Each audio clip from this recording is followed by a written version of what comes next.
Hello दोस्तों, जय हिंद। उम्मीद आप सब लोग मस्त होंगे और अपनी पढ़ाई में व्यस्त होंगे।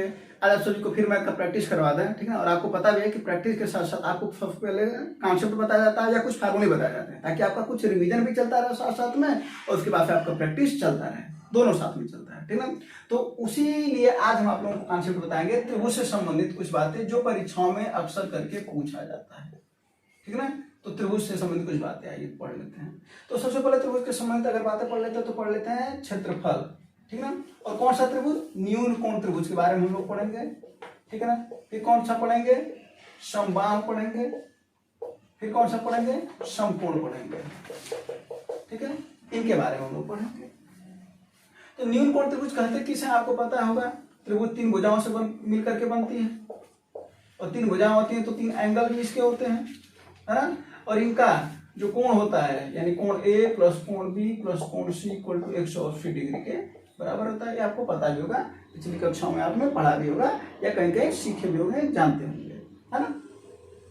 तो बात करें ये त्रिभुज, अगर इसी त्रिभुज का अगर कह दे कि आप क्षेत्रफल बताओ तो कैसे बताते हैं। तो आप एक हीरोइन सूत्र पढ़े होंगे। हीरोइन सूत्र क्या कहता है? त्रिभुज का क्षेत्रफल। ये न्यून कोण की बात कर रहे हैं हम, यही पहला हेडिंग, ठीक है। न्यून कोण त्रिभुज का क्षेत्रफल क्या होता है? करुणी में यस माइनस ए, यस माइनस बी और यस माइनस सी। ये ए बी सी क्या है? ये इसके सामने की भुजा ए है, इसके सामने की भुजा बी है, और कोण फी के सामने की भुजा सी, ठीक है। जहां यस, इसको बोलते हैं अर्ध परिमाप। अर्ध परिमाप कैसे निकालते हैं? तीनों भुजाओं को जोड़ करके उसका आधा कर दो, उसी को बोलते हैं अर्ध परिमाप, ठीक है। चलो, परिमाप किसे कहते हैं? तीनों भुजाओं को जोड़ दो, परिमाप होता है। तो अगर त्रिभुज का क्षेत्रफल पूछा, अब जैसे मान लेते हैं कि अगर ये दिया रहे 5 दिया रहे, ठीक ना, और ये 6 दिया रहे और ये 7 दिया रहे, अब बोल रहे कि इसका क्षेत्रफल बताओ क्या होगा, तो क्या कर लोगे? इसी में रख लोगे, है ना। 5 6 11 और 11 7 18, 18 का आधा करोगे 9, यानी एस की वैल्यू आ जाएगी 9, और वहीं पर रखते चले जाओगे, जो आएगा वो तुम्हारा आंसर होगा, क्षेत्रफल और इसका अर्ध परिमाप आ जाएगा। कोई दिक्कत तो नहीं है। अच्छा, यहीं पर एक और जो सवाल पूछता है, ये तो अभी ये हुआ है, यहीं पर एक और जो सवाल पूछता है, अगर इसी न्यून कोण त्रिभुज के परिवृत्त का निर्माण किया जाए। परिवृत्त उसे कहते हैं जो तीनों शीर्षों को स्पर्श करती हुई जाए। तो अगर परिवृत्त का निर्माण किया जा रहा है तो उसकी अगर यहाँ वृत्त बनाना, तो इसकी अगर त्रिज्या की बात किया जाए कि त्रिज्या क्या होगा, तो आपको बताते हैं कि परिवृत्त की त्रिज्या होती है आर बराबर होता है ए बी सी बटे 4 इंटू डेल्टा। डेल्टा माने त्रिभुज का क्षेत्रफल, ठीक है। यानी अगर हम यहां से त्रिभुज का क्षेत्रफल निकाल लेंगे तो यहां पर हम डेल्टा का वैल्यू रख लेंगे, और ए बी सी हमको पता है 5 6 और 7, कोई दिक्कत तो नहीं ना, ठीक है। अगर वहीं पर बात करा जाए अंतर्वृत्त की त्रिज्या, एक अंदर भी तो वृत्त बन सकता है ना। इसके भुजाओं का अगर अर्ध किया जाएगा तो उसको स्पर्श करती हुई जब एक वृत्त का निर्माण किया जाता है तो उसे बोलते हैं अंतर्वृत्त। अब इसकी भी एक त्रिज्या होगी कि नहीं होगी? होगी ना।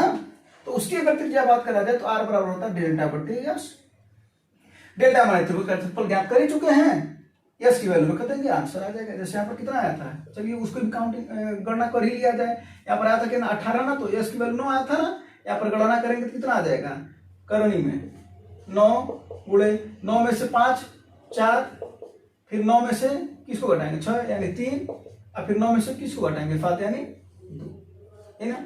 यहाँ से जो बाहर निकालने लायक उसको बाहर निकाल दीजिए, तो 3 निकल जाएगा, 2 निकल जाएगा, 3 दूना 6 बाहर निकल जाएगा और 6 फंस जाएगा करनी में, यानी 6√6 ये त्रिभुज का क्षेत्रफल हो गया। हुआ कि नहीं हुआ? वर्ग इकाई, ठीक है। वर्ग इकाई अगर सेंटीमीटर में दिया रहता तो वर्ग सेंटीमीटर, नहीं कुछ दिया तो वर्ग इकाई करते हैं। ये हो गया इतना त्रिभुज का क्षेत्रफल। डेल्टा की वैल्यू आ गई, यस की वैल्यू मिल गया है 9, मिल गया है ना। अब जरा बताओ, अगर आर की वैल्यू ज्ञात करनी होगी तो इसमें रख लेंगे कि नहीं रख लेंगे? इसमें रख लेंगे कि नहीं रख लेंगे? बस यहाँ पर क्या है, करने में वो सवाल एग्जाम में जब सवाल देगा तो हो सकता है वहां पर रूट ना आए, लेकिन ऐसा सवाल नहीं है कि कभी रूट ना आया हो, रूट वाले भी सवाल आते हैं। तो ऐसा देगा ना कि जो रूट से बाहर हो जाएगा, यहाँ पर रख देंगे, निकल जाएगा।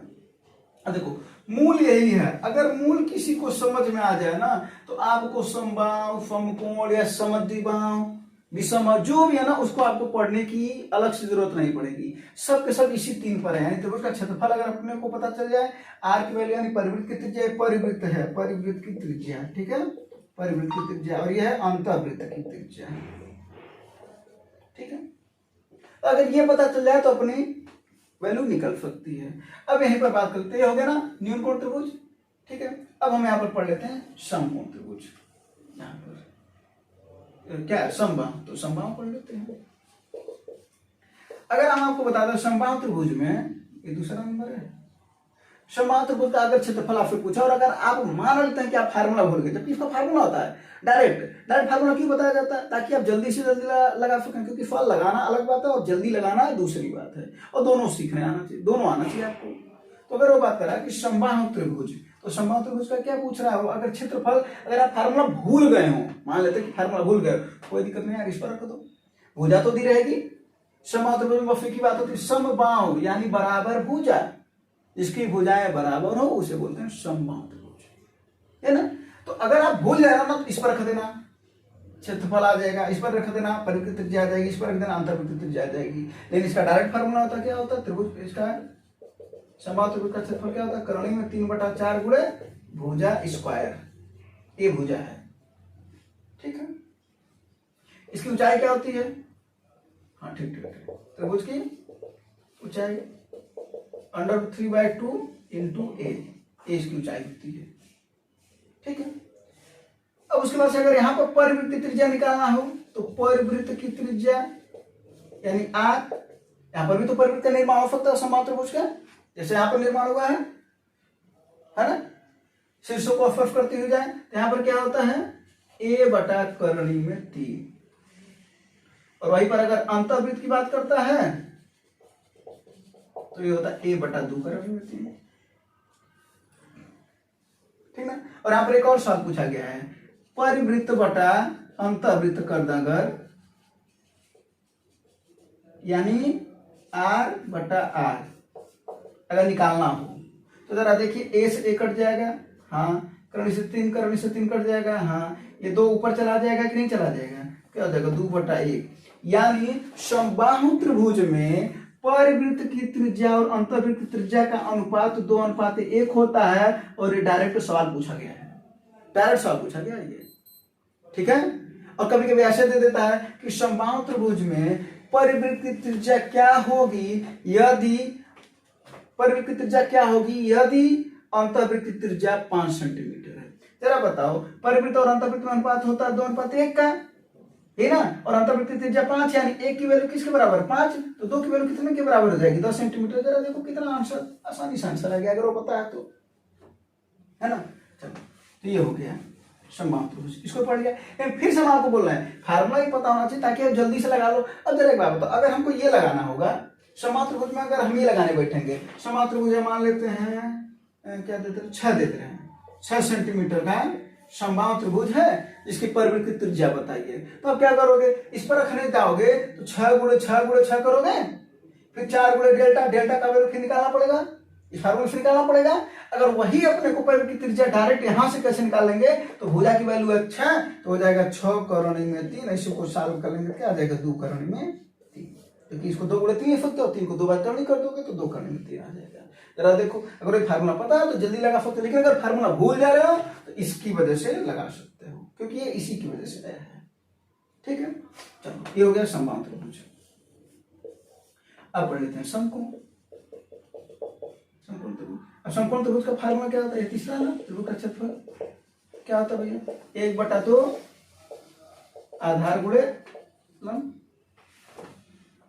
ये तो था ना उसका क्षेत्रफल, ठीक है। अब अगर इसमें परिवृत्त की त्रिज्या चाहिए तो इसमें भुजाएं दे रखी हैं कि नहीं दे रखी हैं, तो यहां से निकाल लोगे परिवृत्त की त्रिज्या। यहाँ पे क्या लिखे, r = ABC/4 डेल्टा, तो यहाँ पर भुजाएं तो अलग अलग होती है ना, और डेल्टा माने ये, और इसमें अलग निकालना होगा तो r = डेल्टा/, उफ निकाल लोगे, यहाँ पर दिया रहेगा।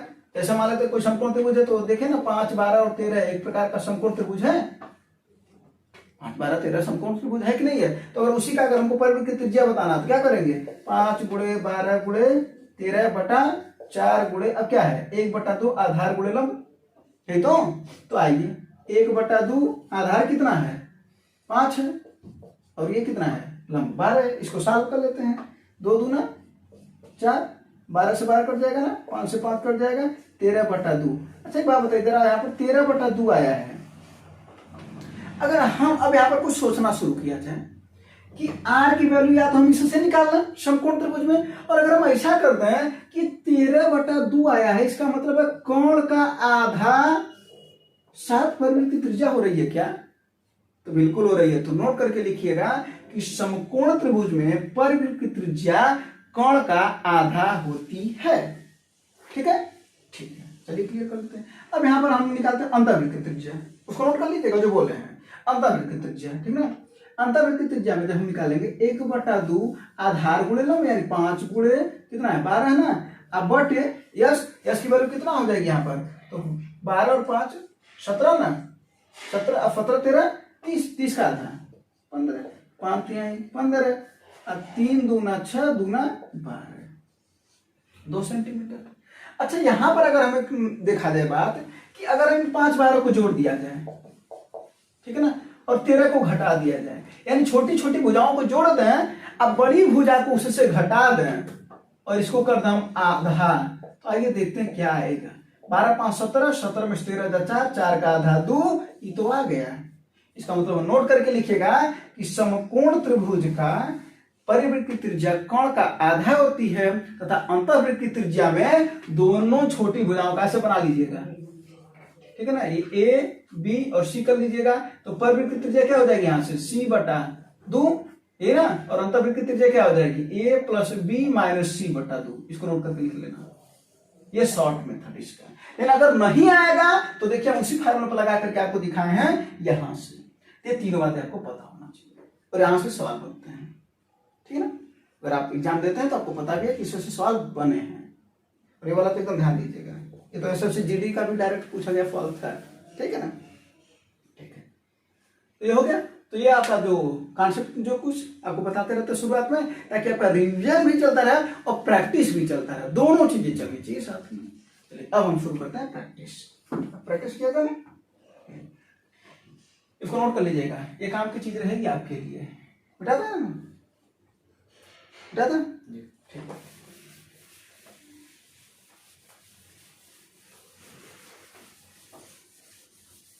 अब कल एक सवाल बताए थे और बोले थे कि उसका वो होमवर्क दे दे रहे हैं, उसको लगा करके बता दीजिए, है ना। तो उसका फार्मूला क्या होता है, बहुलक का 3 गुणे माध्यिका माइनस 2 गुणे माध्य। नोट करके लिख लेना, बहुलक का फार्मूला होता है 3 गुणे माध्यिका माइनस 2 गुणे माध्य। अगर फार्मूला नहीं पता है तो नहीं लगा सकते, है ना। ठीक है, तो उसको देख लेना। अब ये शुरू करते हैं आज का प्रैक्टिस। क्वेश्चन नंबर पहला से शुरू करते हैं, ठीक है ना। तेरा सवाल क्या है, अगर 2 अंकों वाली एक संख्या के अंकों का योगफल 12 है, इसके अंकों को आपस में बदलने पर प्राप्त संख्या दी गई संख्या से 18 अधिक है, तो संख्या ज्ञात कीजिए। चलिए क्या बोला है, 2 अंकों वाली एक संख्या। 2 अंकों वाली संख्या को कैसे मानते हैं, जाहिर सी बात है, अगर हम मान रहे हैं कि कोई काय अंक वाला, अगर इस तरीके की कोई 2 अंक है, बताइए ये दहाई वाले पर है ना, अवस्थानुमान पढ़े है ना, ये दहाई वाले पर है ना और इकाई वाले पर है, तो इसका मतलब अगर पहली संख्या अगर देखा जाए तो पहली संख्या अपनी हो गई 10x + y, और जब इसका स्थान बदल जाएगा तो दूसरी संख्या क्या हो जाएगी, दूसरी संख्या हो जा रही है क्या, स्थान बदल दिया गया, यानी y x कर दिया गया। अब y दहाई के स्थान पर आ गया ना, अब क्या हो जाएगा 10y + है ना। अब सवाल लगा लेते, क्या बोला है, 2 अंकों वाली एक संख्या के अंकों का योगफल 12 है, यानी इसका 10x + y = 12, समीकरण नंबर 1। ठीक है, फिर उसके बाद से दूसरी संख्या का, तो दूसरी संख्या क्या है 10y + x। क्या बोला है, इसके अंकों को आपस में बदलने पर प्राप्त संख्या दी गई संख्या से 18 अधिक है। दी गई संख्या से 18 अधिक है, यानी ये कम है और ये अधिक है। तो जो अधिक होता पहले होता है ना, तो अंतर कितना है 18 का, 18 हो गया। कौन पहले रहेगा, ये, क्योंकि ये बड़ा है तो क्या हो जाएगा 10y + x, और ये माइनस होगा तो -10x - y बराबर 18, समीकरण नंबर 2। कोई दिक्कत हो तो बताओ, है ना। यहाँ पर सॉल्व कर लेते हैं, 10y और 10 में से y जा, 10y में से y जा 9y ना, और यहाँ पर -9x = 18, 9 से कट जाएगा ना, ये क्या हो जाएगा y - x = 2, समीकरण नंबर 2 रियल में ये है, और एक समीकरण यहाँ पर है ना। अब x और y का वैल्यू यहाँ पर निकाल लेंगे। यहाँ से जरा देखिए x की वैल्यू कितना हो जाएगी अगर यहाँ से x की वैल्यू निकालना तो ये इधर जाएगा तो क्या हो जाएगा y minus 2 equal to x, समीकरण 1 में रख दो, क्या हो जाएगा 10x, और x की तो वैल्यू निकाले है ना, ठीक, y का निकाल लेना चाहिए था, सही है ना, y का निकालेंगे जल्दी आ जाएगा, तो y का निकालो यहाँ से, कोई दिक्कत नहीं है, तो y का वैल्यू क्या हो जाएगा x प्लस 2, तो y का वैल्यू यहाँ पर रख दो तो क्या हो जाएगा 10x plus x plus 2 equal to 12, 10x और 1x कितना हो जाएगा 11x, 11x इक्वल टू 10, ठीक ना, कुछ गलत नहीं है।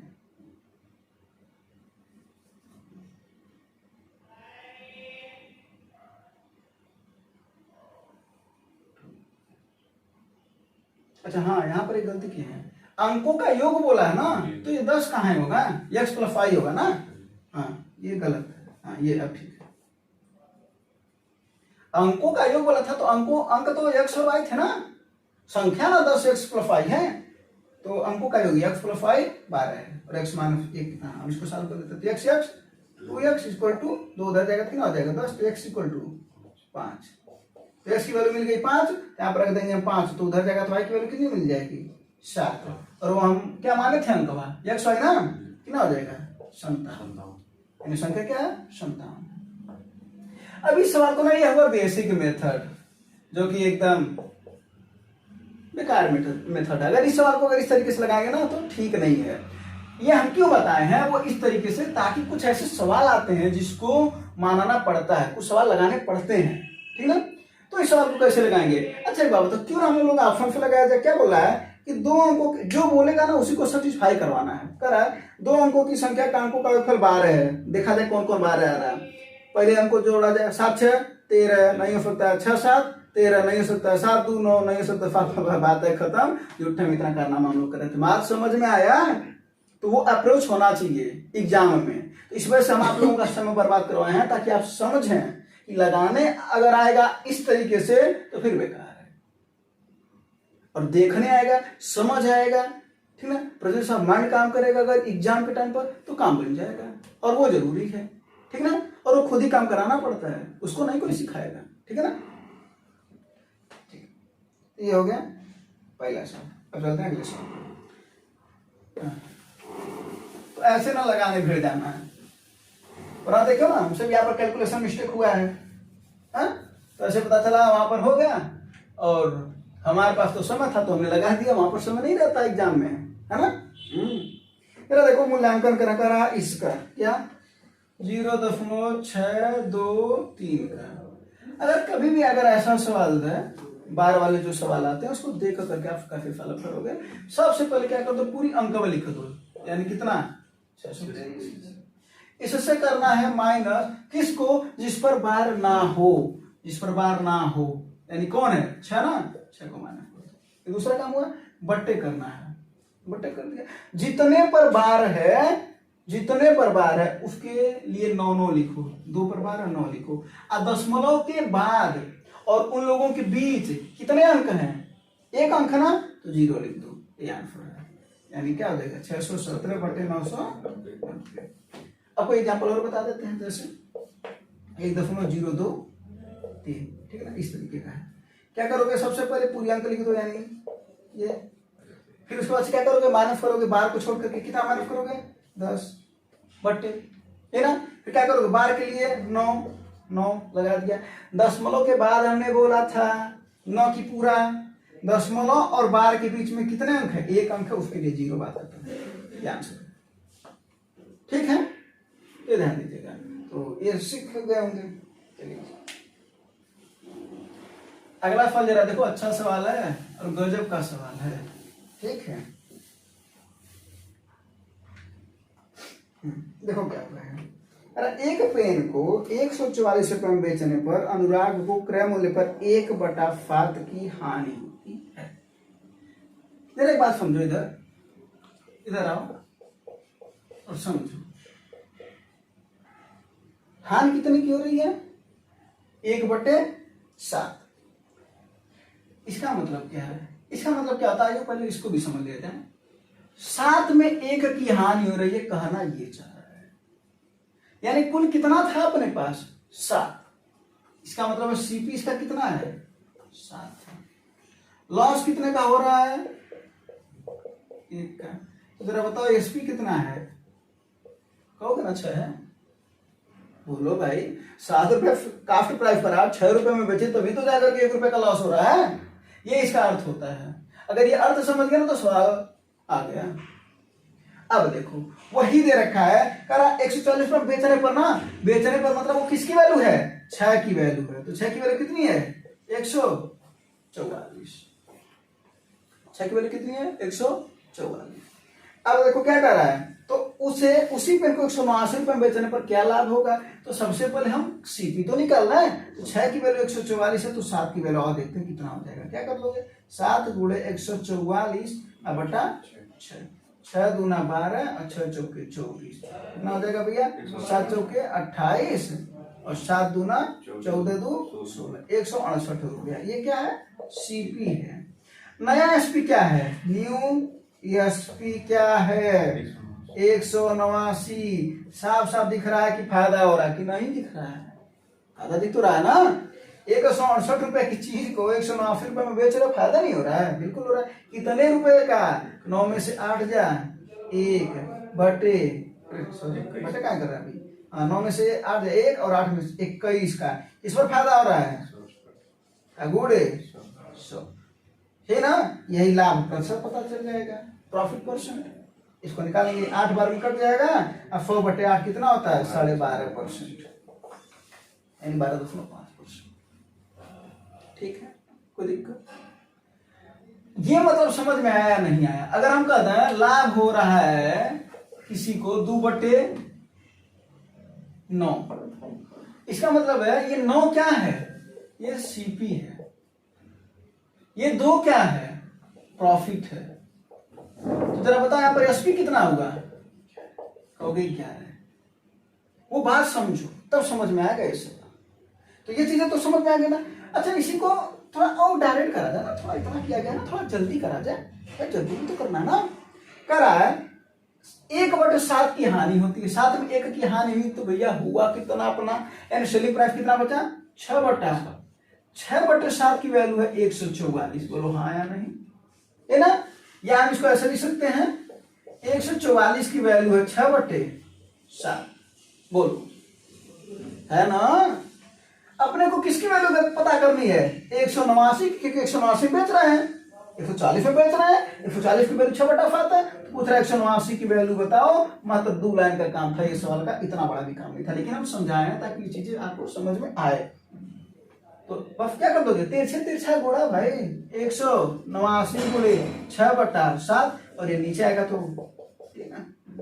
6 से इसको काट दो, 6 दूना 12 और 6 चौके 24, ये ना। ये 7 से कट जाएगा, 7 दूना और 7 कितना हुआ? 7 7 27 आ गया ना। अब जरा देखो क्या आया भैया? 27/24। समझना इस बात को। सीपी था 24, ध्यान से समझना। और सेलिंग प्राइस कितना हुआ? 27 ना हुआ? बोलो, इसको भी काट करके छोटा भी किया जा सकता है, ठीक ना। 3 27 3 28 बात वही हुआ, बात वही हुआ। छोटा छोटा कर ही लेते हैं, चलो। 3 27 3 28 बात वही हुआ। चाहे हम कहें 8 से 9 हुआ और चाहे कहें 24 से 27 हुआ, यानी सीपी 8 था, एसपी हुआ 9, फायदा मिला 1 का। कितने पर? 8 पर। गुणे 100/8, 12.5% आपका आंसर। ठीक है, तो ये बात ध्यान देना, वरना पता चला यहाँ पर आ गया, पता नहीं चल पर आया क्या है। क्या आया है? 24 पर 27 फायदा मिला है। 24 का सामान था, 27 मिला है, 3 का प्रॉफिट हो रहा है ना 24 पर। चलिए, तो इसको नोट कर लीजिए। समझता है तो स्वाद अच्छा था ना। इसको बेटा था, और ये सब बातें समझना जरूरी है, क्योंकि सवाल में आ जाता है ना, फिर डिस्टर्ब कर देता है। चलो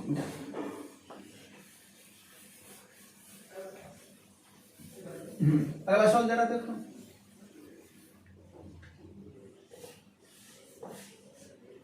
अगला सवाल देखो, करा एक चुनाव में वोट डालने के लिए अधिकृत लोगों में 90% लोगों ने अपने वोट डाले। ये जब चुनाव वाला फॉल आता है ना, तो जो कहता है ना उसको करते चलो, जो कहता जा रहा है वो करते चलो, आंसर आ जाएगा। जरा देखो, अपने पास हमेशा कितने लोग होते हैं भाई, जाहिर सी बात है 100% होते हैं, ठीक है ना।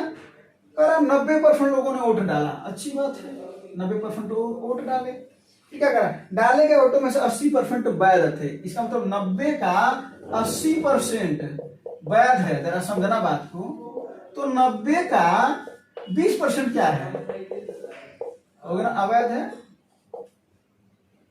बोलो भाई, 90 का अगर 80% वैध है तो 90 का 20% अवैध है। उसको समझाते हुए चले, आंसर तो अभी तुरंत आ जाएगा, लेकिन समझाते हुए चल रहे हैं। इसका मतलब है इसको जब हम 90 का 80% निकालेंगे तो आएगा 72, ठीक ना। और ये कितना आएगा 90 का, तो ये आएगा 18। वैसे कुल 90 थे, 72 वैध है तो 18 अवैध हो गए। अब क्या बोला है, विजेता को वैध वोटों में से 60% वोट प्राप्त हुए, वैध का 60%, यानी 72 का कितना परसेंट प्राप्त हुआ उसको, 60%, अर्थात 3/5। और वही करा, उसी की संख्या 64,800 है। जरा देखो इधर, 64,800 है। किसकी संख्या, वैध मतों की, जो पाया है। वैध मत 72 थे, ठीक है, उसका 60% अर्थात 3/5, ठीक है, इतना है ना। तो पूछ रहा कुल कितना है, 100 की वैल्यू पूछ रहा है, तिरछे कर रहा है, और इधर है ना। यानी ध्यान से समझना, ये तो अभी कर लेंगे, ध्यान से समझना। 72% वैध है, 18% अवैध है। 72% में जो वोट पड़े हैं, 72 का 60% हो पाया है। तो जरा बताओ, जीतने वाला अगर 60% पाया तो हारने वाला कितना पाया होगा, 40%, अर्थात 2/5 पाया होगा। तो वो भी कभी कभी पूछता है, तो हम वहां पर 40% निकालते, ठीक है ना।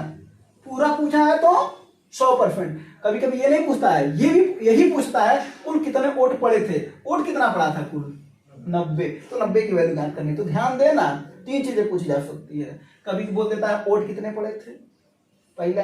दूसरा बोल देगा कुल वोट तो ज्यादातर पूछता है, इसी में से सबके दिमाग में ज्यादातर कुल ही वोट चलता है। लेकिन धीरे से पूछ देगा, पता चला 100 वाला आंसर दिया होगा, मान करके आगे बढ़ गए और धीरे से गलत हो गया। और बाद में जब आंसर किया पता चला अरे ये तो गलत हो गया, है ना। अब कभी कह सकते थे। और अगर हारने वाला तो 40%। और दोनों का अंतर पूछे तो पता नहीं क्यों निकालते हो भैया, इसका अलग निकालते हो फिर उसका अलग निकालते हो। अच्छा बात, अगर ये 60% पाया है और वो 40 पाया, तो 60 और 40 का अंतर कितना हुआ, 20 ना, तो 20 की वैल्यू निकालो बस। चलो ठीक है, बातें समझ में, सवाल समझ में आ जाना कोई सवाल। अब इसको लगा लेते हैं, कर लो भैया, 64,800 गुणे 100, और सब नीचे आ जाएगा ना, 72 गुणे 60 बटा 100, छलांग मार करके ऊपर पहुंच जाएगा। बस इसी को जरा फॉलो कर लेते हैं। 0 से 0 कटा, 6 से कट जाएगा ना, ये 6 का नाम 6, 0 और 6 48, है ना। 36 गुना 72, 36 तिहाई इतना, 2 15 ही इतना, 15 का आगे 2 2 4 0, 1.5 लाख हो जा रहा है क्या, 1,50,000 वोट कुल थे, ठीक है। बस बाकी तो समझ में आ गया होगा, सब सवाल का आंसर दे दो, क्लियर है, बिठा दें। और हमने देखो क्या किया, क्या बोले थे, ऐसे वाले सवाल में पढ़ते चलो, जो कहता जा रहा है उसको करते चलो, आंसर आ जाता है, ठीक है। चलो अगला फल लगाते हैं। पहला फल लगा, शीला अपने ग्राहक को अंकित मूल्य पर अधिकतम कितने % छूट दे सकते। छूट पूछ रहा है कि उसे अपने सामान बेचने पर न तो लाभ हो रहा और न तो हानि हो रहा है। शब्द बड़ा यूज करता है, लेकिन है आसान सा। यदि उसने पहले एक क्रय मूल्य से 25% ज्यादा अंकित कर रखा हो। हम आप लोगों को कल कॉन्सेप्ट पढ़ाए थे, ठीक है ना। कॉन्सेप्ट क्या था, अंकित मूल्य पर हम लोग क्या देते हैं, मार्केट प्राइस को क्या देते हैं, डिस्काउंट, है ना, बोलो। और सीपी पर क्या करते हैं भैया, या तो प्रॉफिट होता है या तो लॉस होता है, बोलो। 100 इसी पर ये सवाल है। कल हम बताते 4 सिंपल तरीके का, इसी पर ये वाला सवाल है। सवाल देखो क्या कर रहा है, इसका कॉन्सेप्ट हम बता देंगे किसी दिन, इसका कॉन्सेप्ट भी बता देंगे। वो जो बोल रहे ना आप लोगों को, कॉन्सेप्ट भी आपका चलता रहेगा साथ साथ में, ताकि रिवीजन होता रहा, प्रैक्टिस भी चलता रहेगा। बाकी चैप्टर वाइज तो पढ़ेगा करेंगे, पूरा का पूरा पढ़ाएंगे चैप्टर वाइज, एकदम A to Z एकदम पढ़ाएंगे, एक एक चीजें बताएंगे, ठीक है। अभी तो पहले प्रैक्टिस करा रहे हैं, इस वाले बैच में हमेशा प्रैक्टिस आपकी चलेगी, और प्रैक्टिस के साथ साथ कॉन्सेप्ट चलेगा, ठीक है ना। तो ये हो गया, ये चीज है। 100 से 100 कट गया। क्या बोला है, उसी को रख देना है। बोला है कि क्रय मूल्य से 25% ज्यादा अंकित किया गया हो, अंकित मूल्य ज्यादा है, क्रय मूल्य, इसका मतलब है अगर ये है 100 तो अंकित मूल्य कितना है 125। पूछ रहा कितना डिस्काउंट दिया जाए, अपने को नहीं पता है, 100 माइनस 50, यही ना, गुणे क्या कर रहा है 100 प्लस कर रहा है, न तो लाभ हो रहा है न तो हानि हो रहा है। न तो का मतलब क्या होता है, न तो लाभ न तो हानि का मतलब है शून्य है, यानी लाभ और हानि है कितना, शून्य। 100 में शून्य जोड़ोगे तो कोई मतलब नहीं है कि 100 में शून्य जोड़ के 1000 कर दोगे, 100 में शून्य जोड़ोगे 100 रहेगा। तो आओ इसको साफ कर ले 25 चौके इतना 25 इतना, ये ना 5 से कट जाएगा ना, 5 दूना 10, 100 माइनस डी इक्वल टू 20 चौके 80, डी की वैल्यू 20%, यानी डिस्काउंट कितना है 20%। ठीक है, अब देखो तुम्हें बताते हैं, न तो लाभ हो रहा है न तो हानि हो रहा है, ये सवाल पूछा है ना, इसी की जगह पर लाभ का वैल्यू अगर दे देता 10% तब डिस्काउंट पूछता है। ठीक है, या ये दूसरा सवाल हुआ ना, अभी तो पहला सवाल ये है, दूसरा सवाल ये हुआ, तीसरा सवाल भी पूछता है, अगर डिस्काउंट का वैल्यू दिया हो तो क्या पूछेगा, लाभ या हानि पूछेगा, फिर इन लोगों को भी पूछ सकता है। ठीक है, तो ये भी ध्यान देना होगा, इस सवाल ये भी पूछा जा सकता है। ठीक है, चलो तो 3 सवाल इस पर हो गया लगभग। चलिए अब अगला बता, इसका भी कॉन्सेप्ट बता देंगे, जल्दी बता देंगे कॉन्सेप्ट, फिर पूरा चीज और क्लियर हो जाएगा। अगला सवाल करा, सरल कीजिए, कर दो भाई, सरल ही तो करना है। सरल करने के लिए एक फार्मूला काम करता है, A cube minus B cube का फार्मूला होता है ए माइनस बी, एक क्वेश्चन में, दूसरे क्वेश्चन में A square plus B square plus A B. अगर इसी को इस तरीके लिखा जाए तो A cube minus B cube को इस तरीके से लिखा जा सकता है क्या, A square plus B square plus A B equal to A minus B, बोलो हाँ या नहीं। उसी तरीके से इसको भी लिख देते हैं, फार्मूला ए प्लस बी, दूसरे क्वेश्चन में A square plus B square minus A B. यहाँ पर भी इसी तरीके का फॉर्मूला बना लोगे कि नहीं, ये गुणा करा के इधर भाग कर देगा, ए प्लस बी हो जाएगा। अब देखो ये इसी पर है एकदम, वो इसी पर सॉल्व दिया है, देखो एकदम 5.5 इसका गुणा करो ना, सब वही आएगा। इसको क्या क्या करना है, मात्र तुम्हें घटाना है, तो 5.5 में से 4 को घटा दोगे कितना आएगा 1.5, यही आंसर है। अगर ना पता रहा तो फिर वही कारनामा करना पड़ेगा, अब पता है तो फिर है ना, तो बस यही बात है। चलो अब काम समय का देख लेते हैं, तो देखेंगे थोड़ा बोल देना, धीमे करते हैं, थोड़ी देर के लिए चल दो। हाँ कभी भी आराम कर, क्या बोल रहे थे, हाँ अगला सवाल जरा देखिए क्या बोला, पी कोई काम 4 घंटे में कर सकता है, ये काम समय का सवाल है, अच्छा सवाल है। ठीक है, पी किसी काम को कितने देर में 4 घंटे में करा, क्यू और आर मिलकर के 3 घंटे में, कोई दिक्कत नहीं है, क्यू और आर को मिलकर के 3 घंटे में काम करा दो। और फिर क्या बोला, पी और आर इसे 2 घंटे में, फिर पी प्लस आर इसे कितने देर में 2 घंटे में। ठीक है, सवाल है पी 4 घंटे में कर रहा है, क्यू प्लस आर 3 घंटे में कर रहा है, पी और आर 2 घंटे में कर रहा है, तो पूछ क्या रहा है, जो पूछेगा सब बता दिया जाएगा यार, जो पूछेगा। पूछ रहा है कि यदि क्यू अकेले इस काम को करता तो इस काम को पूरा करने में कितना समय लगेगा, लगा देंगे, क्या दिक्कत है। आओ इसका करते हैं, जब देता है ना तो हम देखते हैं ना, आप लोग पढ़ करके ही कंफ्यूज हो जाते हैं, जो पहले दिया रखा उसको पहले हम करें। 4 3 2 का एलसीएम कितना हो जाएगा भैया, हो गया 12। एलसीएम क्यों निकालते हैं, क्योंकि वो पूरा काम होता है, जब तक काम बराबर ना हो तब तक हम बता ही नहीं सकते किसकी क्षमता ज्यादा है किसकी क्षमता कम है। ठीक है, अब यहाँ पर अब यहाँ पर हमको क्या करना है, क्या क्षमता, क्षमता बराबर जरा बोलो क्या होता है, बोलो कार्य बटा समय। तो कार्य बटा समय कर लोगे कितना आएगा 3, कार्य बटा समय कर लोगे कितना आएगा 4, कार्य बटा समय कर लोगे कितना आएगा 6। कोई दिक्कत नहीं, बताओ जरा बहुत ही आसानी से अगर हम लोग समझा जाए कि सबकी क्षमता निकाला जाए अलग अलग, अभी देखना बड़ा आराम से आएगा। यहाँ पर देखो पी है, यहाँ पर क्यू, यहाँ पर हार, अगर बात करें पी धन क्यू धन आर यानी तीनों की क्षमता कितनी है, तो कहोगे कितनी है भाई साहब, 7 है, कोई दिक्कत नहीं। अगर क्यू और आर की क्षमता 4 है, क्यू और आर की क्षमता 4 है, क्यू और आर की क्षमता 4 है, तो पी की क्षमता कितनी हो जाएगी, अरे पी की तो क्षमता आई है ना, पी की क्षमता क्या करोगे यहाँ पे, क्यू को तो पता है ना, पी और आर का यहाँ पर कर लेते हैं ना, तो क्यू क्या आ जाएगी, पी और आर की क्षमता कितनी है 6, तो पी और आर है 6, तो क्यू कितना हो जाएगा, जाहिर सी बात है कितना हो जाएगा 1। है ना। भाई तीनों की 7 और इन दोनों की मात्रा 6, तो 7 में 6 1, यानी Q की क्षमता 1 हो गई है। P की क्षमता ऑलरेडी 3 आ रखी है। अब अपने को चाहिए R, तो R की क्षमता जरा बताओ कितनी हो जाएगी। दोनों की क्षमताएं हैं 4, Q है 1, R आपको नहीं दिख रहा है कितना 3 है ना, और P कितना है या क्या क्षमता। अब जो पूछ रहा है सब कर डालेंगे। अब देखिए क्या करा, क्यों अकेले इस काम को करता है तो उसे इस काम को पूरा करने में कितना समय लगेगा। पूरा का पूरा काम है 12 और समय बराबर क्या होता है कार्य बटे क्षमता। कार्य बटे क्षमता किससे करवाना है, क्यों से। क्यों कितना है भाई 1 है 12 दिन, ठीक है ना। और इसको करवाना होता आर से तो 12 बटा 3 4 दिन। इसको करवाना होता पी से 12 बटा 3 4 दिन, है ना। सबका पता चल गया। करेक्ट। जो दे देता है फिर लगता है कि अरे ये तो थोड़ा अलग है, कैसे क्या करें। जो करना है भाई सब पता चल जाएगा यहाँ से, ठीक ना। बस ये लाइन अगर समझ में आए और क्षमता निकालने अगर आ गया तो फिर कोई दिक्कत नहीं है। और क्षमता निकालना कौन सा बहुत बड़ा पहाड़ है। चलो अगले सवाल को देखा जाए।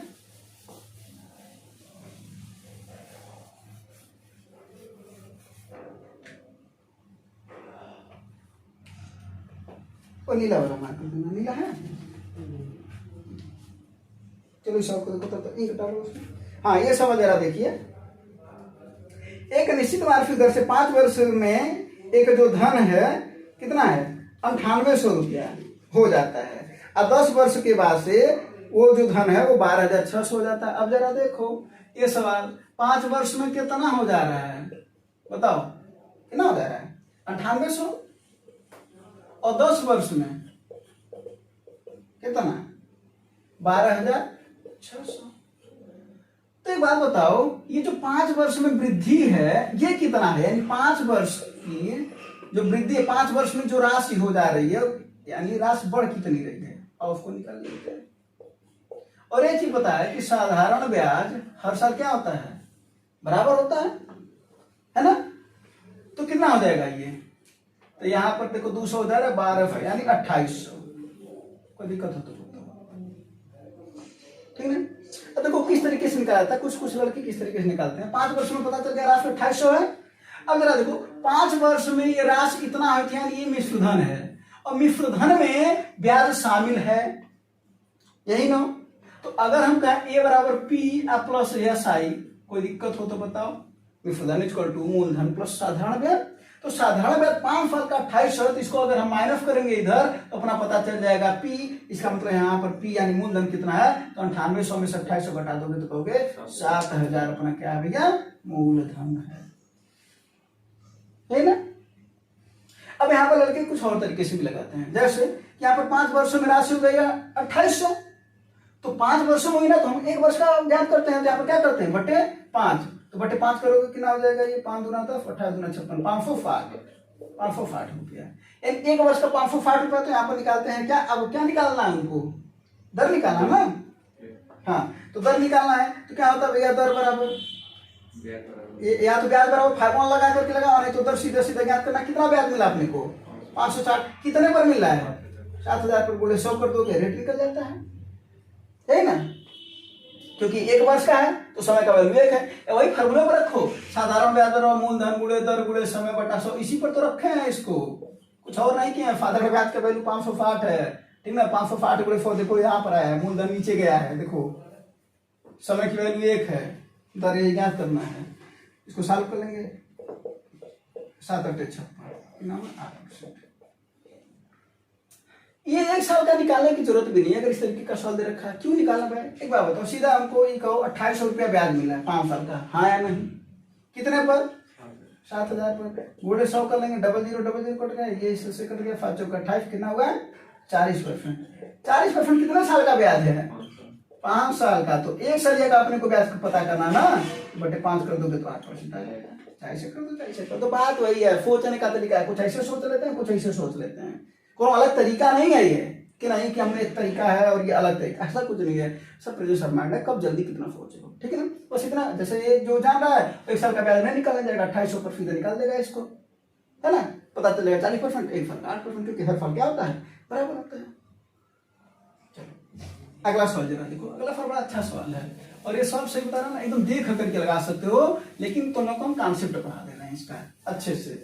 यानी प्रैक्टिस में हम आप लोगों को क्या करने वाले हैं कि प्रैक्टिस तो कराएंगे ही कराएंगे, ठीक ना, लेकिन प्रैक्टिस के साथ साथ आपका कॉन्सेप्ट भी तैयार होना जरूरी है कि नहीं जरूरी है? ना जरूरी है तो बताओ, जरूरी है तो ठीक है कराते हैं। करा चक्रवृद्धि ब्याज की गणना करना है, तो चक्रवृद्धि ब्याज में अपने को एक फार्मूला पता है, ए बराबर P 1 plus R by 100 to the power n, ये ना पता करा है। गणना वार्षिक तौर पर की जाती है, कर लो भाई क्या दिक्कत है। दर पर एक धनराशि 2 वर्षों में 1600 रुपया हो जाती है, यानी मिश्रण कितना है 1600, मूलधन पता नहीं है 1 प्लस आर बाई आर है क्या नहीं भाई, तो क्या करना है वो कहाँ पड़ेगा है ना, और कितने साल में 2 साल में। समीकरण नंबर 1, कोई दिक्कत हो तो बताओ। कल होगा ना जब समीकरण बनता है ना तो कुछ लोगों को परफॉर्मेंस मिलती है, कुछ लोगों को तो बड़े खूब हो जाते हैं, बड़ा अच्छा तरीका बेसिक तरीका, ठीक है बेसिक फिर सीखना लेकिन जल्दी भी सीखना, अभी जल्दी बताएंगे इसको सवाल को देख करके भी कैसे लगा सकते हो, और यही नहीं इसके जैसे और सवाल को देख करके कैसे लगा सकते हो वही बताएंगे। 1600 रुपया हो गया, बाद में कितना हो जा रहा है, फिर 3 वर्षों में हो जा रहा है 1700 रुपये, यानी हो जाने का मतलब मिश्रधन 1700 है, 1 प्लस रेट पता नहीं है, वही तो क्या करना है 3 वर्षों में। समीकरण नंबर 2, कोई दिक्कत हो तो बताओ, कोई दिक्कत है क्या नहीं है ना, अच्छी बात है। समीकरण इसको और इसको बट्टे कर देते हैं, भाग दे देते हैं, ठीक है ना, चलो तो भाग दे देते हैं, पी से पी कट जाएगा, यहाँ पर क्या आ जाएगा भैया 1600 बटा, चाहते तो इसको भी काट देते हैं लेकिन आप लोगों को कुछ सिखाना भी इस वजह से नहीं इसको काटना भी। यहाँ पर क्या हो जाएगा, ये एकदम सेम वैल्यू है कि नहीं है, ये 2 बार है ये 3 बार है, कट जाएगा कि नहीं कट जाएगा, यानी 1/1 प्लस आर बाई 100 है ना, ये इधर जाएगा इसको इधर भेज दो तो क्या हो जाएगा 1 plus R by 100 to sorry और कहाँ है कितना हो जाएगा 1700 बटा 1600। बोलो कोई दिक्कत हो तो यहां से अगर हम आर बाई 100 की वैल्यू निकाल लें तो हो जाएगा 1700 बटा 1600 माइनस 1, है ना, तो इसको घटाएंगे तो क्या हो जाएगा 1700 माइनस 1600 बटा 1600, यही ना।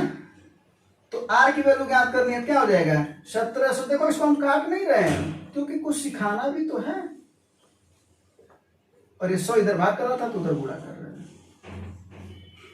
जरा बात समझो, यहीं पर रेट आ गया, ये सॉल्व करोगे ना ये रेट आ गया, सॉल्व करके बता दें क्या।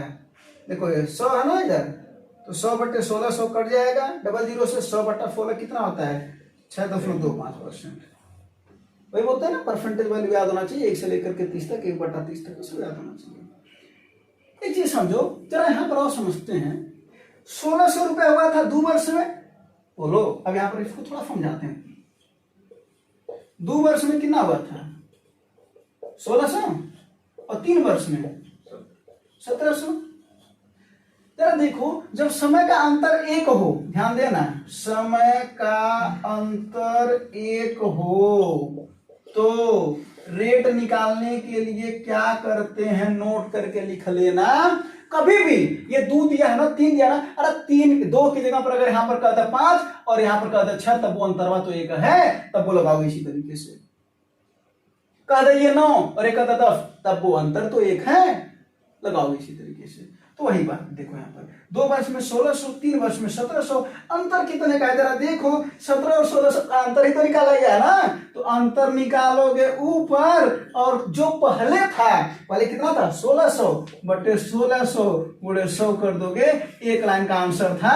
इतना कारनामा नहीं करना पड़ता, लेकिन जब तक इतना कारनामा नहीं करोगे तब तक 1 लाइन में भी नहीं करा सकते, ठीक है। कहा जाता ना साइकिल सीख चुके हो तो किसी भी तरीके से साइकिल चला सकते हो, अगर नहीं सीखे थे तो किसी भी तरीके से साइकिल नहीं चला पा रहे थे, है ना, वही बात है, तो किसी भी तरीके से नहीं चला पाओगे। लेकिन ये तो हुआ, अब कहोगे ठीक है तो समय का अंतर 1 होगा तो ऐसा करेंगे, और अगर 2 हो गया तो क्या करेंगे, कोई दिक्कत नहीं है, कमो वही करेंगे, बस इसके पहले 1 लाइन का और काम करेंगे। अगर अंतर 2 रहेगा ना, इसको कुछ तो मिटा दें, इसको नोट कर लेना, इसको अच्छे से नोट करना फिर लिखना उसको, ठीक है। अगर अंतर दूर है, अगर अंतर कितना रहे, सवाल हाँ आ जाएगा ऊपर में, अगर रहे अंतर 2 वर्ष का, माने यहाँ पर ये 2 दिया है ना, यहाँ पर देता 4 या 3 दिया है, यहाँ पर देता 5, तब क्या करोगे, अगर वही कह देता कि 3 वर्ष में, ध्यान से सुनना, 3 वर्ष में कोई राशि हो जा रही है 169 रुपया, चलो इतना कर लेते हैं। अब 5 वर्ष में कोई राशि हो जा रही है 196 रुपया, तो जरा बताओ रेट क्या होगा। तो हम बता दे रहे हैं, अगर ऐसे साल में रेट निकालना जब समय का अंतर 2 वर्ष हो, सबसे पहले क्या करना, बाद वाला बटे पहले वाला, क्या बोल रहे हैं, बाद वाला बटे पहले वाला, यानी कितना, या ऐसे समझो इन लोगों का निकालो अंडर रूट, यानी 169 बटे 196, ये कितना हो जाएगा 13 और ये कितना हो जाएगा 14। इस सवाल को मान लो कि अब ये वाला सवाल है जो दे रखा है, यानी 3 वर्ष में वो राशि 13 रुपया हो रही है, अब 5 वर्ष में हो रही है 14 रुपया। अब ये हो गया नया, अब बन गया, यानी सबसे पहले काम क्या करना है, जब 2 वर्ष का अंतर रहेगा तो उसको अंडर रूट लेना है, 3 साल का अंतर रहेगा तो क्यूब रूट लेना है, ठीक है। तो अगर ऐसा होगा तो 13 14 अंतर कितने का है, 1 का, छोटा वाला कौन है 13 गुणे 100, ये रेट है 100 बटा 13, ठीक है, कोई दिक्कत। इसको क्या बोलते हैं, 7 सही 9 बटा 13%। तो ऐसे करना, यानी 1 साल का अंतर है तो क्लियर है, 2 साल का अंतर है तो क्लियर, सबसे पहले रूट ले लेना, फिर उसके बाद फिर दोनों का अंतर ऊपर, छोटा वाला नीचे, गुणे 100 इक्वल टू रेट, ये रेट निकल जाएगा। चलो समझ में आ गया। अगला सवाल, अब नफा बहुत है, अभी इसको नोट कर लेना।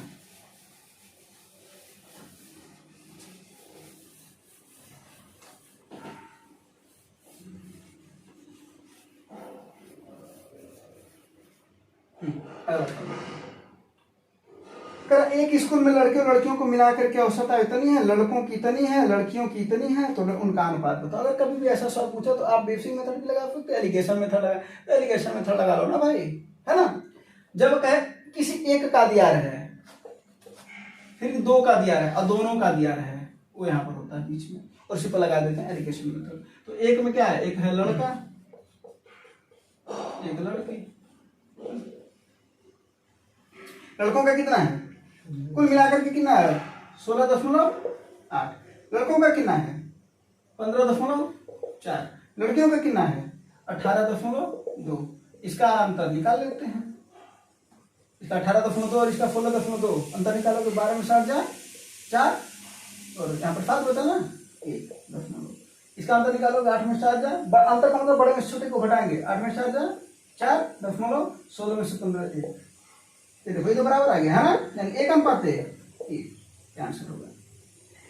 बस इनकी संख्या का अनुपात कितना था, 1 अनुपात 1। इसी पर सवाल बढ़ा करके दे देता है, यदि छात्रों की कुल संख्या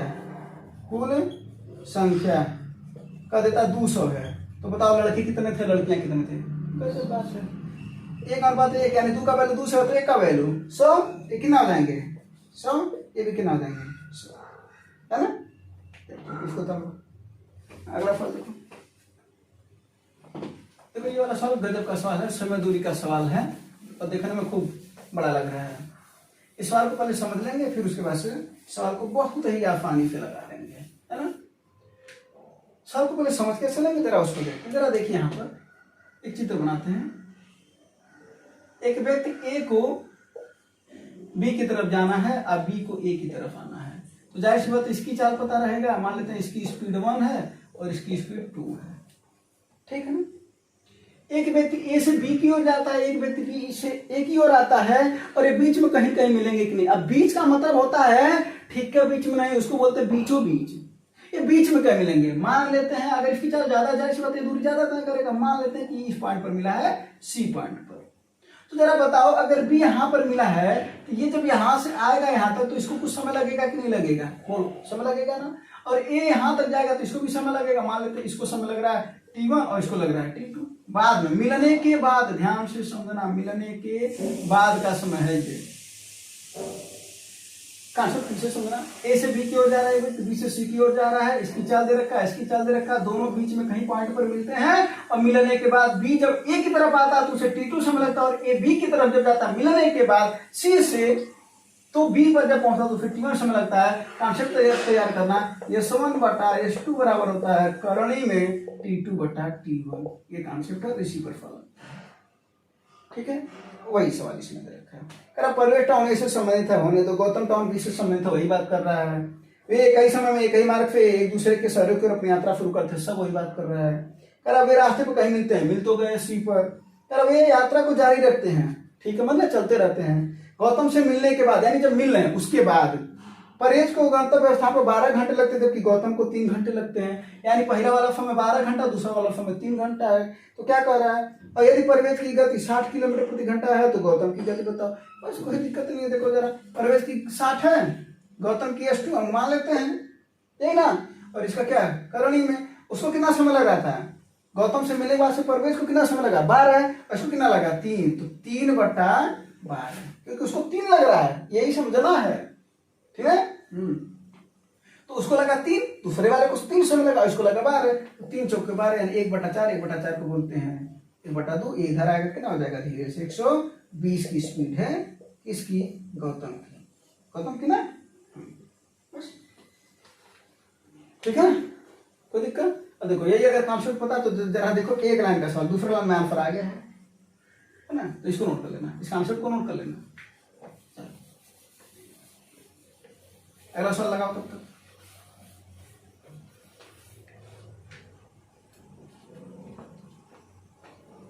लगा लोगे, अब देखते हैं।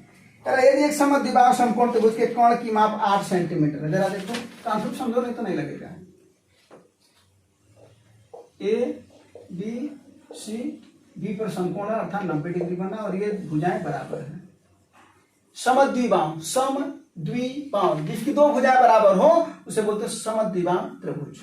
ऐसा त्रिभुज जिसकी 2 भुजाएं बराबर हो, और अगर 2 भुजाएं बराबर होंगी तो यह निश्चित है कि दोनों कोण भी बराबर होंगे। वो कितने होंगे ये नहीं पता है, लेकिन दोनों कोण बराबर होंगे, ठीक है।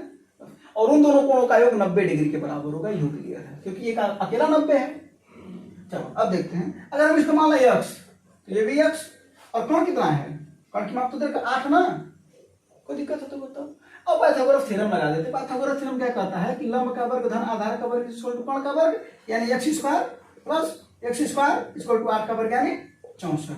इसको सॉल्व कर लिया जाए तो 2x² बराबर क्या हो जाएगा 64, और 2 से इसको काट देंगे तो x² की वैल्यू कितनी आ जाएगी भैया 32। इसको रखे रहो, क्योंकि इसके बाद से तुम कुछ इसका विशेष कर भी तो नहीं सकते। अब कदो करने में मान ज्ञात कर सकते हैं, हाँ तो ठीक है, वही करने के वाला मान भर ज्ञात होगा, रखे रहो। पूछ क्या रहा है, करा त्रिभुज का क्षेत्रफल बताओ।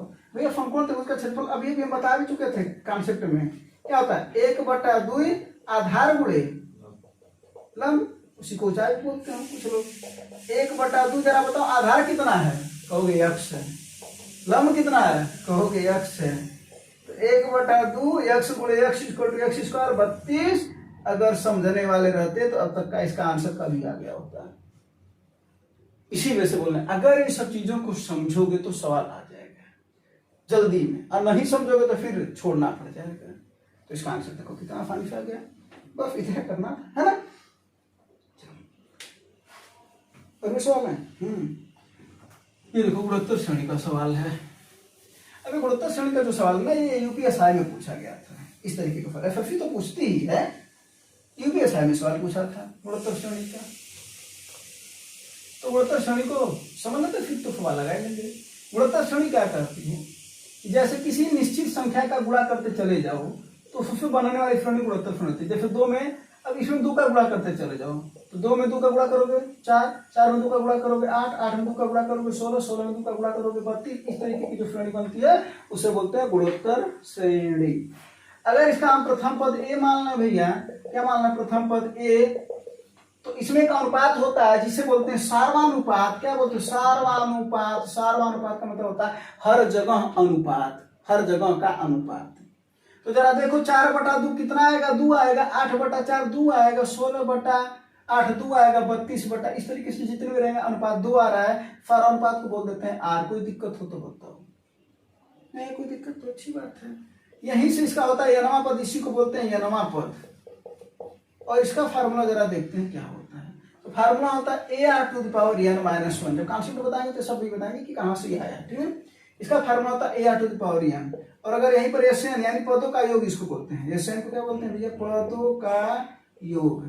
तो पदों का फार्मूला होता है A × R⁻n-1। ये नीचे है वरना उसी में ना लिख देना बटा R-1। बाद में कहना फार्मूला लगा रहे थे, सोल्व नहीं आ रहा था, आंसर नहीं आ रहा था, ठीक है। कैसे आ जाएगा, 1 को n से माइनस कर दोगे तो, ठीक है। ये कब, जब r की वैल्यू क्या हो, ज्यादा हो 1 से। जैसे यहाँ पर देखो R2 है ना, तो ये वाला लगाओगे। अगर वही एक और एसएन का फार्मूला होता है क्या, A 1 minus R to power N बटे 1 माइनस आर, कब, जब आर की वैल्यू 1 से छोटी हो, छोटी भी हो सकती है, छोटी भी होती है, 1/2 1/4 1 में कर देगा। अगर वहीं पर पूछता अनंत पदों का योग बताओ तो ए बटा होता है 1 माइनस आर, अनंत पदों का योग। अगर बोल दे कि अनंत पदों का योग बताओ तो ए बटा 1 माइनस आर। अगर आर की वैल्यू ज्यादा है तो यह अनंत कितना हो जाएगा, ए बटे आर माइनस 1। ठीक है, ये इतने फार्मूले इसके होते हैं, नोट कर लेना ये इतना। अब देखते हैं सवाल क्या पूछ रहे हैं। कर आप प्रथम पद दे रखा है, अच्छी बात है, ए की वैल्यू दे रखा है, कहाँ लगाता है, यहाँ लगाता है, हाँ इतने में लगेगा तो लगाएंगे कहाँ, ए का वैल्यू कितना दे रखा है 2, जब चीजें समझ में आती तो आसानी से लग जाती है। आर का वैल्यू कितना दे रखा हो 3। क्या पूछ रहा है, उस श्रेणी का 5वां पद बताओ। जरा देखो 5वां पद है, यहां पद में एक 5वां पद है ना, तो जब हम T5 ज्ञात करेंगे तो A R to the power कितना 5वां ना, तो 5 में से 1 जाए 4, यानी A R to the power 4 ज्ञात करना है। 8वां ज्ञात करना रहता तो A R to the power 7, 11वां A R to the power 10, यानी जो एक कम जो कहेंगे उससे एक कम, 5वां तो एक कम। अब जरा देखो सॉल्व तो करना है भाई, 2 गुणे और 3 पर कितना 4 घात, तो 3 पर 4 घात कितना होता है 81 ना, और 81 दूना 162, ये आंसर होगा। 5वां पद कितना होगा 162। देखो कितना आसानी से आ गया, आगे कितना है ये नोट कर लेना। देखो साथ में पूरा का पूरा ये बता दीजिए, फार्मूला भी बता दिए, कॉन्सेप्ट भी बता दिए, आगे आगे बताते रहेंगे, सब जो आएगा बताते रहेंगे, ज्यादा ऐसे ना। अगला सवाल लगा, चलो ट्रिग्नोमेट्री का सवाल है, कुछ लोग तो लगा लेंगे, कुछ लोग जिसको आता है ना वो देख करके आंसर कर देगा, जिसको नहीं आता फिर वो क्या देखेगा, कदू अगला सवाल देखेगा छोड़ करके, है ना। नहीं देखना अगला सवाल। अगला देखो क्या करें, tan 1 degree, tan 2 degree, tan 3 degree, tan ऐसा ना, कहां तक है tan 89 डिग्री। ठीक है, अगर ऐसे सवाल का आंसर अगर देख करके देने वाले तो इसका पता है आंसर इसका कितना है 1 है, क्यों कैसे है वो देखते हैं। तेरा बताओ 1 और 89, ये 1 और ये 89 जोड़ने पर कितना आएगा 90।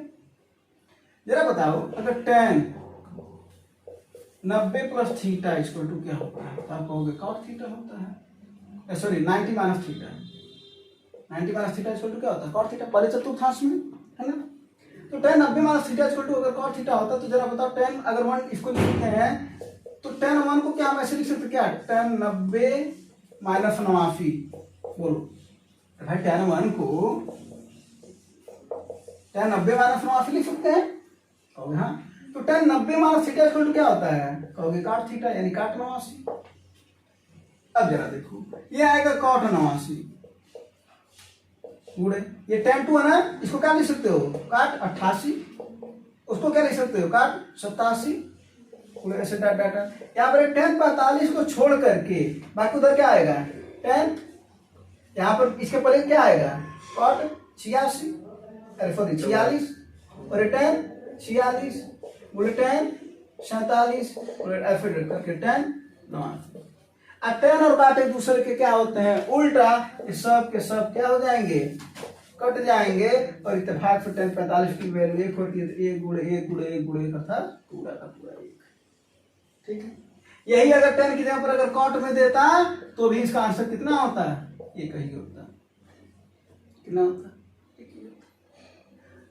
ठीक है। अगर यही वैल्यू साइन की दे दे, sin 1 degree, sin 2 degree, dot sin 90 degree, तब जरा बताओ इसका आंसर कितना हो जाता है। अगर ये फाइन में फाइन 90 नहीं, फाइन 180 तक देता है ना, साइन 180 तक देता है। इसी तरीके को काफ को भी देता है, कितने तक 180 तक, 90 भी दे सकता है, क्योंकि काफ 90 का वैल्यू 0 होता है तो इसकी वैल्यू 0 हो जाएगी, तो काफ 180, ये सभी सवाल पूछता है। ठीक है, चलिए अगला सवाल करते हैं। अब देखो अगला सवाल क्या है, और अगला जो सवाल है ना, कल हम कॉन्सेप्ट इसका पढ़ाए थे, तो अगर आपको पता होगा तो निश्चित इसका आप लोग आंसर दे देंगे। सवाल देखो, और कल ये भी इसका कॉन्सेप्ट बताए थे, वैसे कितना भूल चुके हैं। सवाल 19 भुजा में विकोणों की संख्या बताओ। कल क्या बताते विकोणों की संख्या बहुभुज में, हाँ विकोणों की संख्या बोले थे क्या n into n minus 3/2। n की वैल्यू कितनी है यहाँ पर 19 मात्र रखना है। 19 गुणे 19 में 3 जाए 16/2, 2 अट्ठे 16, 19 अट्ठे 152, 152 भी कम होंगे इसके। चलिए ये लास्ट सवाल था इसका। बाकी जो क्वेश्चन की प्रैक्टिस है आप लोगों को अगले सेशन में करा दी जाएगी। अगर आप लोगों को इस चीजें समझ में आई होगी तो चैनल को सब्सक्राइब कर दीजिएगा, शेयर अपने दोस्तों के पास कर दीजिएगा। मिल करके प्रैक्टिस करिए, नौकरी पाइए, मस्त रहिए। धन्यवाद, जय हिंद।